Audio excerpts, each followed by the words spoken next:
Finally, I think we're ready to do this for real. This is like take number 22 or so on this first episode of Bobby Plays. But most all of that is trying to get the audio to be just right. Um, and, you still have to deal with my voice. So, what are you going to do? So, this is 7 Days to Die. It's a game that was in early access for forever, 8 years, 9 years, something like that, and it just released into full, 1.0 sometime in 2025. For a long time, the game went through all these different iterations where they were making it more complicated. They were sort of making it easier. It just had all kind like they didn't really know, I think, what they wanted the final game to be. And so, in the early iterations, you acquired skills by doing something. So if you wanted to, be a better wood chopper, then the more trees you chop, the better you got at chopping wood. And then they changed that, so now then you have to get skill magazines and things to boost you, because they really wanted to emphasize the player to explore all these different points of interest, all these POIs. So you see all these buildings around here. They really kind of wanted people to go out there and explore these sorts of things. So the game has evolved, and this is kind of where they ended up. But I will say, in their favor, the developers did make the game much more configurable. So you can go into settings both when you create a world, starting a new game, or when you are entering, reloading one.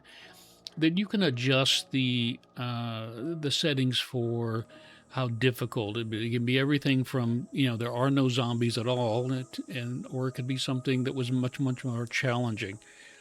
So let me just give you an idea. We're going to go into one of these POIs, and we'll probably find some people there who aren't very happy with us. Let's see, anybody in? Oh yes, there we go. So you have a zombie. Kadunk. Now, oops. He was a twofer. Um, my character right now, as I'm showing it to you, is about a level. Well, he's been probably a 20-hour old, 20 hours of gameplay old. So he's a fairly late mid game kind of character. So this mace that you see me carrying around, that's something that's going to take you a while to be able to make something like this. And oop, that door's locked. So for most people just starting out, the game is really going to be a challenge, but the game sort of scales to you. Oh, you can see we got all kinds of zombies wandering around. Now you see that we have the intense music playing, which of course you can control. And if you're good, you can kind of one or two shot most of these guys. Generally speaking, a zombie isn't going to give you loot. Every once in a while, there'll be somebody special, and they'll drop you some special loot. Ooh, a magazine. So these magazines, that's kind of how the game now has you learn how to do things, like to make these, super duper maces. The particular is because it was a nurse. This particular one is a medical journal, and I can just use that, and it'll help me learn how to make bandages or something. And we go through here. We got a few other guys here. We'll go ahead and get them out of the way so they're not bothering me. Normally, in any kind of game like this, I would almost always be, using a bow or a rifle or something. But I didn't want to fool with all the ammunition issues. You have to make ammunition. You can find some, but a lot of times you have to make it. And that takes, brass and lead and all the kinds of things that literally takes to make ammunition. So I just usually play a melee character, and I can just go, gadonk on the head, and down they go. You learn to make all kinds of tools, and it's very important to make tools. For example, I want to knock this out, and I get 49 pieces of stone from that. And I can use that stone to help build my fortresses. And you can even make stone tools. They're not very good, but you can make them. And let me just show you around where I'm living.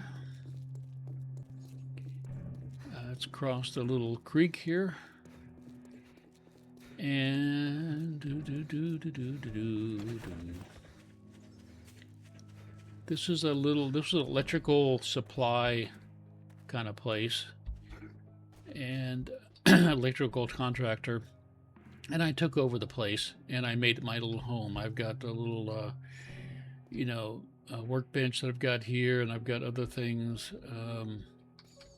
My little kitchen stove, and I've got these boxes that have all my foodstuffs in them. And this is my little secret entrance into my fighting fortress. I usually end up falling down the ladder anyway. And we'll come on through here. And this is all hand dug, by the way, with a pickaxe.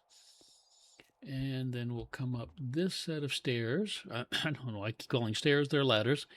And open the trap door at the top, and boom, we come into our little fortress. And you can see that I put in these barred windows so I can shoot through them. And we close that. And then I can come up here on the roof, and I can just kind of wander around on the edge of the roof, and I can shoot, or if I have a bow, otherwise I'm just sort of monitoring the zombies as they come around. But as you can see, I built, let me jump over here so I don't fall in. I built this moat around it, and the zombies will always try to get to you however they can, and that usually ends up with them falling into this. So what makes the game really... Can I jump over there? No! Oh! What makes it really interesting, everything is destructible. I don't like these shrubs here. Boom, I'm going to take them down. You can dig holes. You can bring out your shovel. And I can start building, and I can dig down as much as I want. I can probably dig down 250 blocks. Which might be the equivalent of, I don't know, 100 to 150 feet down below. I can use my axe to go cut down trees, and the trees are going to give me wood. In fact, I can use my axe to break up this sofa. And that's going to give me material. It'll give me leather or cloth, depending on what it's made out of. And let me just come over to a tree. And keep in mind, I'm a fairly old character, so I've got really good axe and really good axe skills, so I'm going to knock down this tree pretty quickly. A beginning character with a basic level stone axe, you're probably going to be whacking at that thing 30 times to get it to fall down. So there are skills that you can put points into that will increase the amount of resources you get from each of these kinds of actions, and how long it takes to do different things. But the developers really want you to explore these POIs, and because they've obviously spent umpteen amount of time building them and putting zombies in there to hide. So they're all very interesting, the ones that they put in there. And you can have a world that's either handcrafted, like this particular one is, I think, or like this little town, everything has been placed out here, by hand. But they also have the ability to create a random generated world where all these sort of things, they still have these sort of elements, but they're sort of randomly placed out in the world. So that's an overview. Let's just check the trash can, see if there's anything good in there today. No, it's already empty. How about the trash? Empty water jar. All right, I'll take that.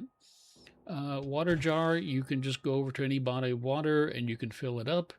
And then you've got water, and you can see in the bottom left of the screen, the green one is the food, and the one next to it, the blue, is your hydration. So those are things you kind of have to keep some tab on. And again, a lot of those are configurable on how quickly or how long it takes for them to come out. I've always wondered what would happen if I hit this thing. Would you think it would catch on fire? I don't know, but I'm not going to find out today. You'll have to maybe tune in next time. Okay, that's the very quickie entrance to 7 Days to Die, available on PC through Steam. Okay, bye.